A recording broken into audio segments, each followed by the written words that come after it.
Hello everyone. Today is Wednesday, December 29th, 2021. Farmers shocked as sharing seeds could land them 6 months in jail. This article is taken from The Star.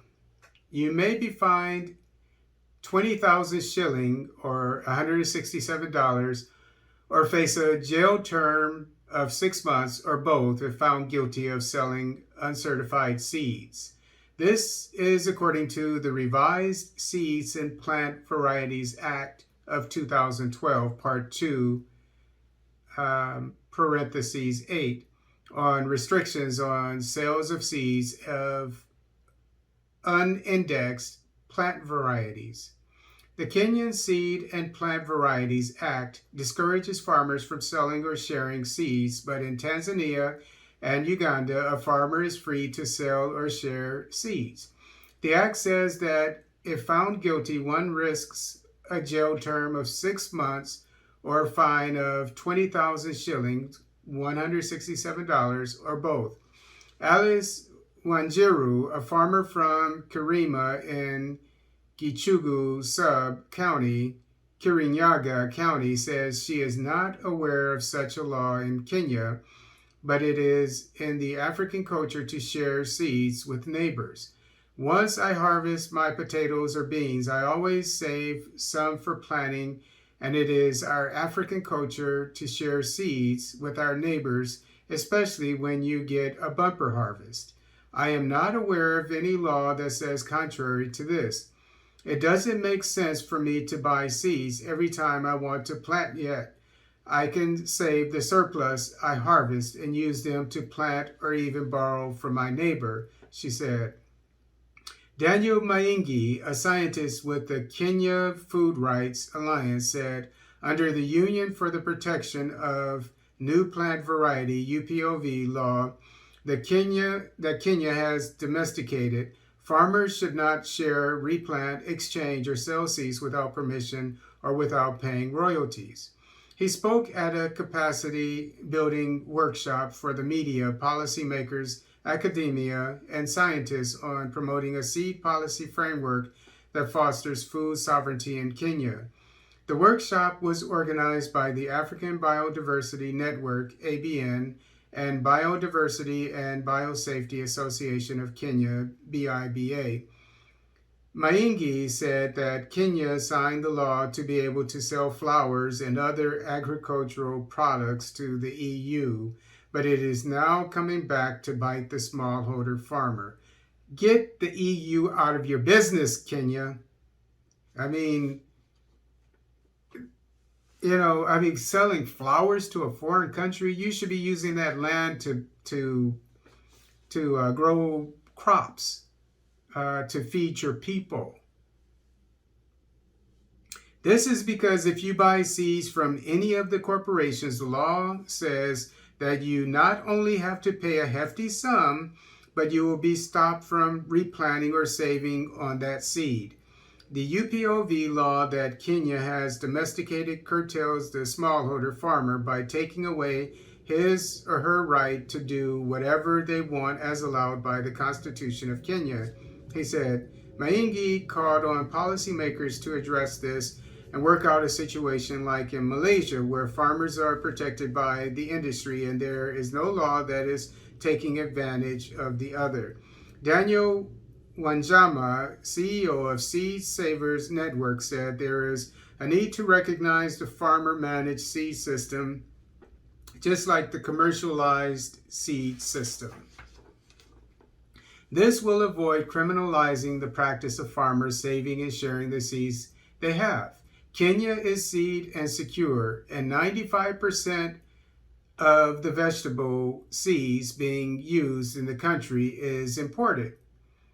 Okay, so 95% of the vegetable seeds being used in Kenya is imported. Okay, obviously because of this law. Most of the post seeds, such as sorghum and millet, are in the custody of farmers, hence the need to integrate the farmer seed management system into law, said Wanjama. Venture Wangera, Communications and Advocacy Coordinator at ABN, said farmers attest that the indigenous seed is a seed of continuity because of its high nutritional value, is resilient, and can be used in many seasons. Okay. And one thing I know, because I'm in the coffee business, at least I've done research for the last 10 years. One thing that came up about Kenya 10 years ago when I first started my research is that unlike other African countries, Kenya, I don't know if it still is, but it was really big on GMOs. Okay, so in my opinion, Kenya doesn't have a good track record when it comes to organic farming and taking care of its farmers in this case, letting them reuse their own seeds, their indigenous seeds, by the way. My God. Encouraging farmers to select, save, and recuperate the lost indigenous seed will also support them to have community seed banks is an approach that could highly contribute to seed and food sovereignty in Africa. And I agree with that.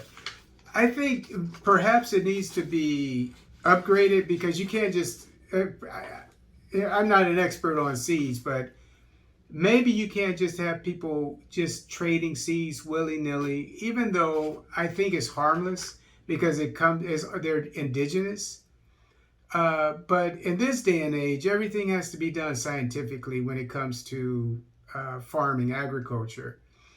So the best thing to do is have scientists with the latest technology support these so-called smallholders, these